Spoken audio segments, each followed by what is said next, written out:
Thank you for joining us for our 5th Brown Bag Session. Today's guests are very active in public education here in the state of Indiana.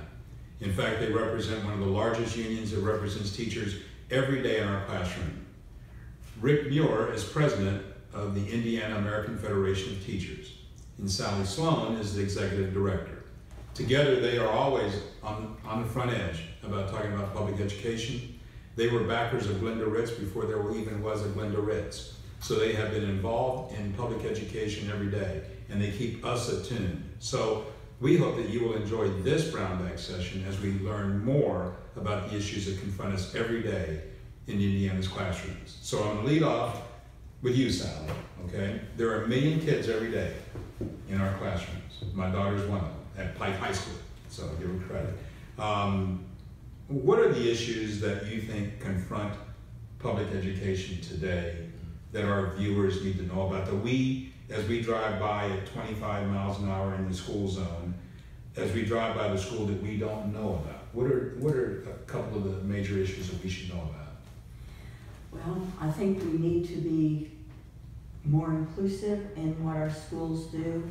You know, kids come to school hungry. Kids come to school with hurts from home. Kids come to school unprepared. It needs to start early. So early childhood education, preschool is just key to making classrooms and children successful. We need wraparound services. Now, what does that mean? Wraparound services provide for all students testing, health testing, health provisions, vaccinations, meals. You know, it's not just certain students, and it's not just certain elements of society. It's not schools that are in poverty districts. It's schools that are in the suburban centers as well. But there are problems outside of school that need to be addressed, and those services can be provided within the schools. Okay, Rick, a similar question to you. What do you use? I mean, not differentiate from what Sally said, but what other issues, or reinforce what you just said? Well, first of all, I will reinforce what Sally said. Children bring so many problems, if you will, to school that aren't addressed, and until those are addressed, you know, it makes it very difficult to be successful in the classroom. Okay. And successful for the students, number one, but successful for the teachers, which gets into how they're perceived down the road. So until we tackle what Sally has said, we're not going to get where all of us want to be. And I think there's a lot of things that play off of that affect the classroom, especially with today's evaluation of our public schools, of whether or not they're successful or not. And then you bring in the evaluation system that ties to testing. And I've said for a long time, under the conditions educators are faced with, they're being set up for failure. Okay. What do you think, Sally, and I'm going to kind of play ping pong back and forth. That's all right. So a kid shows up at Pike High School. Maybe they've not had a nutritious meal. Maybe they've not had access to quality health care or things like that. You're saying that that can impact them and how they work and how they do things in the classroom. Oh, absolutely. Okay. Okay, and the wraparound services that are needed, is this a new phenomenon in education? Or, I know whenever I was in school, there was the school nurse, there was no counselor. You know, you basically ate lunch at home or breakfast at home, and then came on to school. But you're seeing more and more wraparound services needed. Right. So what kind of services do those entail, and what's been their impact on a kid in the classroom? Why are they needed, and what have you seen as being the benefits of it? Well, I think we have, the language for it is community schools, and that is that the community comes together and wraps their arms around these kids to make them successful. We have social workers in schools today. We have nutritionists, of course, the health care provisions. There are clinics that don't just care for children, but care for families. You know, parents can come to those schools to get health services as well. Really? I didn't know that, okay. And we see children that are being helped then succeed better in a classroom. Okay. Rick, how many members do you have? How many people are you representing, would you say? In Indiana, around 6,300. All right, so 6,300 of your members are at school at 7 in the morning until whatever time in the afternoon. Right. I ask this all the time. So what is going on usually in the mind of your teachers? How are teachers feeling about our public support of education? Where are they? You know, I can honestly say that in my 45 years or so in public education in Indiana, they're at an all-time low. Wow. An all-time low. And why is that, Rick? Why do you say that? Well, they've been the scapegoat for a lot of, I'm going to say, society's ills. A lot of they're being blamed, they're browbeat. They pick up the paper, they turn on the TV. Education's failing our students, and education's not failing our students. They're just simply not. Teachers today, and I've said this for a few years now, and I mean it. Teachers today are better prepared than they've ever been. They work harder and longer than they've ever worked in a day, and yet they meet with more frustration than ever before in the history of the profession. They're simply, the morale is down. If you look at it, and this is sad for education, and I should say this is sad for students. Okay. When you look at it, it's amazing how many teachers new to the profession are looking to get out in the first 5 years. At the end of that spectrum, teachers would like to finish 3 to 5 more years for their retirement, are getting out before that time because the job is that difficult. The job is that frustrating. You know, they're just beating their heads against the wall, and yet they're taking the blame. Well, people don't consider teachers necessarily to be public servants, but they are public servants, right? So let's talk about some of the positive attributes that you have seen among your members, things that we're not aware of that teachers are doing. Some of the things that, first off, they went to school for it. Yeah.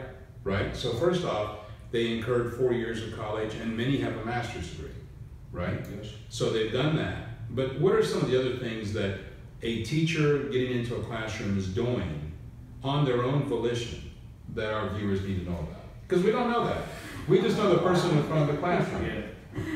When I taught, I also had a summer job, and I used to say that I had to have my summer job in order to support my habit of teaching, because they buy supplies for their kids. They buy clothes for their kids. They buy food for their kids. They spend extra time with their kids. They come before school. They stay late after school. They give, they give, they give. They want their students to be happy and successful. Absolutely. And they put it in. But the way things are working against teachers in the culture today, they're not as likely to do that because there's no respect for any of what a teacher does. I think it really started in 2011. First of all, we lost the major portion of collective bargaining rights. We no longer had the right to bargain anything or talk about working conditions. Now, how ridiculous is that? That it's in the law, you can't talk about working conditions. And when the public hears what Sally just said, they're thinking, oh yeah, you're talking about what's good for teachers. You know, people need to realize you can't separate what's good for educators and what's good for children. You can't separate. What's good for children and teachers is so commingled. And to piggyback a little more on what Sally said, today I don't know how young people do it in the profession. You don't have time to be a spouse in the evening. You don't have time to be a parent. You're consumed. You know, people need to go by their schoolhouses and see the parking lot 2 and 3 hours after the children go home. They need to go by their schools on the weekends. And one thing they can't see is what's going on at home in the evening. You know, these young people get home at dinner time. Time they fix dinner, and there's little time left for themselves. Okay. So all of it just adds up to huge concerns for the profession. I can attest to that. I was at a meeting last night in Washington Township, and they asked me to speak at the end of the program, and I said, I don't really want to speak. And the reason I didn't want to speak, the meeting started at 7 o'clock, and it was all educators. So I looked at the principal in North Central, and I said, what time were you at school this morning? He said around 6:10, 6:15. So I'm thinking, okay, so we're already at 12 hours, right? Now we're at 8 o'clock, now we're at 14 hours.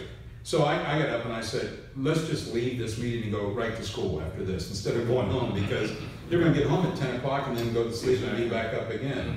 So knowing that, what should voters know about in this upcoming election that will impact public education, and why is it so important for people to vote for progressive candidates that are going to move this ball forward? Well, gosh, how do you name one or two? I will tell you that I've never seen an election as important as this one for the future of public education in my life and the future of the profession.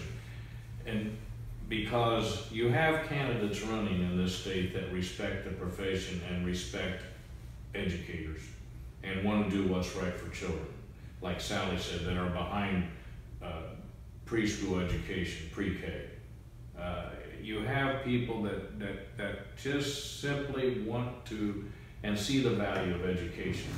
You don't see people, there are people that are running, that's a continuation of the past 10 years, that want to continue to set public schools up, especially for failure, so they can turn them over if they fail enough for profit corporations into the hands of people that know nothing about education but want to make a profit on the backs of our children. Okay. You know, so when they get that state money to make a profit, what's the first thing they're going to do? They're going to put so much in their pocket and spend the rest on our students. That's not what public education's about. And you know, every dollar should be spent on students. Okay. And no one should be making a profit off of it. But so maybe I got off track. No, you didn't get off track. I've never seen a more important election for the future. You know, we're firm believers that public education is one of the cornerstones of democracy, and it's being dismantled. Okay. And it would be a continuation of past policies if you voted for a particular candidate. Exactly. You know, I don't know if I'm supposed to name some. You can name your free, over 21. Well, you can name whatever you want. Well, you know, the people that started this, they didn't start it. It was brought in by a group called ALEC, who's putting these same things in legislators' hands throughout the country, but were certainly successful when they started the attack through Daniels and Pence, and now they've got Holcomb running, and people like Tony Bennett. Those people have done nothing but dismantle what the best thing that this state in this country, one of the best things that we've had going for us. And it's undisputable.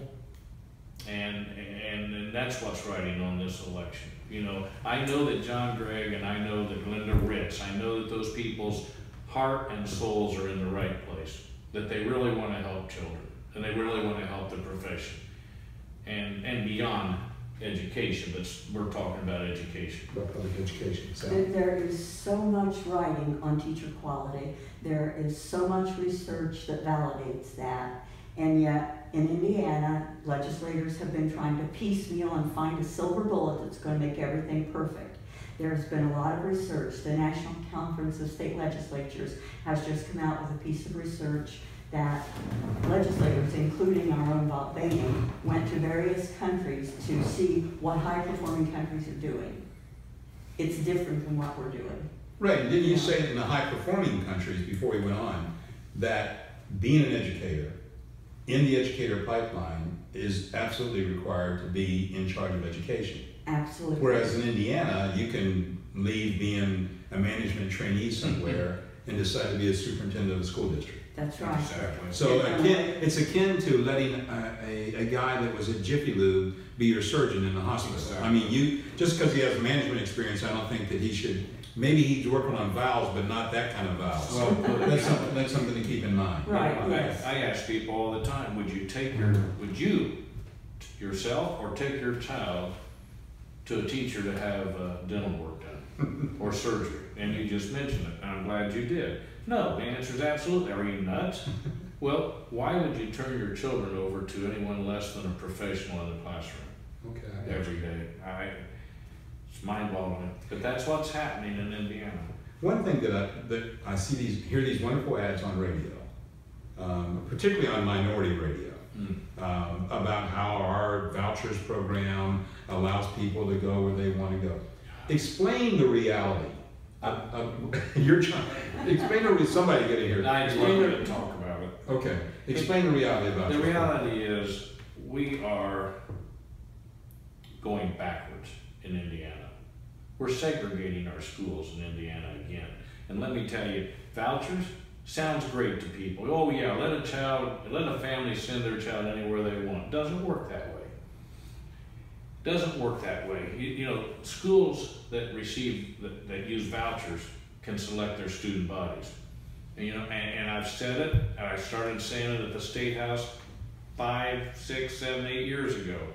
You know, they may let a child come in, but the minute that child stops walking, talking, acting, and performing up to what they expect, they send them back to their home school. Oh, okay. And one of the biggest fallacies that vouchers treat children fairly, in my opinion, vouchers, all it's doing is letting people fund their little private schools. Their private schools, you know, choice has been around since I was a young child.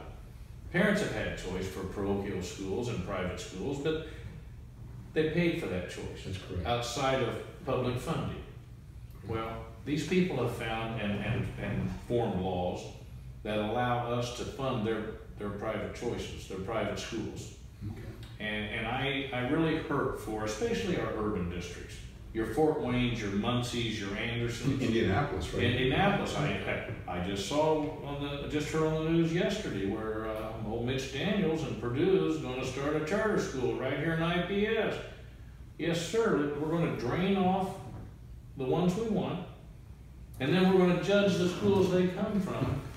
Yeah, it's maddening. Robin, I get frustrated, and I may be coming on a little strong, but as an educator, I'm angry because they have fed people a bunch of bull about what's going on with charters and vouchers. And I'll tell you who's hurting, not only our students, number one, but our communities are hurting. You look at these urban districts that this is being, that they're doing this. You know, I taught in Anderson my whole career, and my children went there from K through 12. And I'll tell you, I was proud of the education they got because they weren't isolated from poverty. They weren't isolated from minorities. They grew up and learned in the world we live in. Yeah, we should live. And exactly, or should live. Right. And now I see Indiana going backwards in that area, and it's sad. Well, our guests today were two top flight educators in our state, and two strong, as you can obviously tell, strong advocates for public education. But you should also be a strong advocate for public education. If you think back, one of the first adult interactions that we all had was our teacher. The person in the classroom that was in the front of the classroom when I was in school with a chalkboard behind them, not a whiteboard behind them, but still, they were the person in the classroom that led us all the way through grade school, junior high, and senior high. They're the people when you go back home, you have a tendency to go back and see.